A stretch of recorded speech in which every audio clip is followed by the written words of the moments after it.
அன்பின் ஆலமரம் தாத்தா, அரவணைப்பின் நிழல் பாட்டி, வாழ்வின் வழிகாட்டும் ஒளியாய் என்றும் எங்கள் உள்ளங்களில் நிலைத்திருப்பீர். ஹாய் காய்ஸ், இன்னைக்கு நம்ம புதுக்கோட்டை மாவட்டத்திலேருந்து கேராசிம்பங்கலேருந்து பேசுறோம். இன்னைக்கு நம்ம தாத்தா பாட்டி தினத்தை செலிப்ரேட் பண்றோம். தாத்தா பாட்டி தினம்னா இங்க உள்ள பாதி பேருக்கு என்ன தெரியாது. தாத்தா பாட்டி தினம்னா என்னன்னு பார்ப்போம் வாங்க. தாத்தா பாட்டி தினம் அப்படின்னா ஏசப்பாவுடைய தாத்தாவையும் ஏசப்பாவுடைய பாட்டியையும் குறித்து சிறப்பாக கொண்டாடுறதுனா தாத்தா பாட்டி தினம். ஏசப்பாவுடைய தாத்தா பேர் சுவைக்கின், ஏசப்பாவுடைய பாட்டி பேர் அண்ணமார். எங்க தாத்தா பேரு சுவைக்கின், எங்க பாட்டி பேர் ஞானாமிடம். எங்க தாத்தா பேரும் ஏசப்பாவுடைய தாத்தா பேரும் ஒன்ன இணைந்ததுனால எங்க எல்லாருக்கும் மிகவும் மகிழ்ச்சி. எனக்கு எங்க தாத்தா பாட்டியை ரொம்ப ரொம்ப பிடிக்கும். அவங்க தான் என்னுடைய அடுத்த பெற்றோர்கள் நான் சொல்லுவேன். எங்க தாத்தா பாட்டி என்னுடைய லைஃப். இந்த அவங்களுக்காக நான் ஒரு சின்ன கிஃப்ட் தரேன். பாட்டி இந்தாங்க வாங்கிக்கோங்க. இதெல்லாம் ஒரு சின்னது.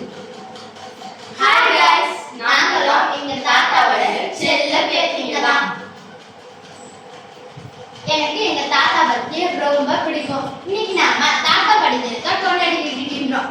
எனக்கு எங்க தாத்தா பாட்டிட்ட பிடிச்ச ஒரு விஷயம் அப்படின்னா எங்க தாத்தா பாட்டி ரொம்ப கடமையில ஆண்டு பக்தியும் கொண்டவங்களா இருக்காங்க. அதனால எங்களுக்கும் அவங்க சேர்த்து ப்ரே பண்ணதுனால நாங்க ரொம்ப நல்லாவும் கல்வியிலையும் எல்லாரும் ரொம்ப நல்லா வாழ்ந்துட்டு இருக்கோம்.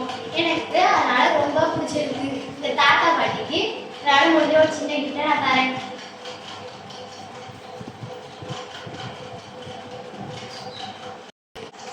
எங்க தாத்தா கிட்ட எனக்கு பிடிச்ச விஷயம் என்னன்னா, நான் எது பண்ணாலும் இது சரி, இது கொஞ்சம் இப்படி மாத்திக்கோ அப்படின்னு சொல்லுவாங்க. எங்க பாட்டி கிட்ட பிடிச்ச விஷயம் என்னன்னா, நான் எது கேட்டாலும் எனக்கு செஞ்சு கொடுப்பாங்க.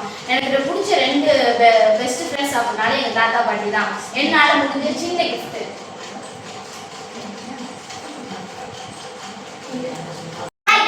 எனக்கு என் செல்ல பாட்டியையும் என் செல்ல தாத்தாவையும் ரொம்ப பிடிக்கும். ஏன்னா அவங்கள்ட்ட அன்பு, அவங்கள்ட்ட அமைதி, அவங்கள்ட்ட விட்டு கொடுக்குற மனசு, இது எல்லாமே எனக்கு ரொம்ப பிடிக்கும். இதை நானும் கொஞ்சம் கொஞ்சமா கத்துக்கிட்டு வரேன். இவங்க 2 பேருக்கும் என்னால முடிஞ்ச சின்ன கிஃப்ட் நான் கொடுக்கணும்னு ஆசைப்படுறேன்.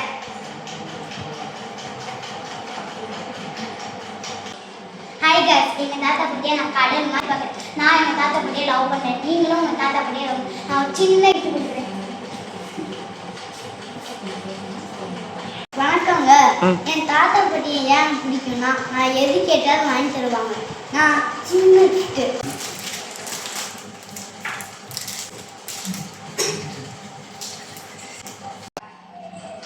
கடவுள் எனக்கு கொடுத்த பெரிய செல்வம் என்னுடைய பேர குழந்தைகள்.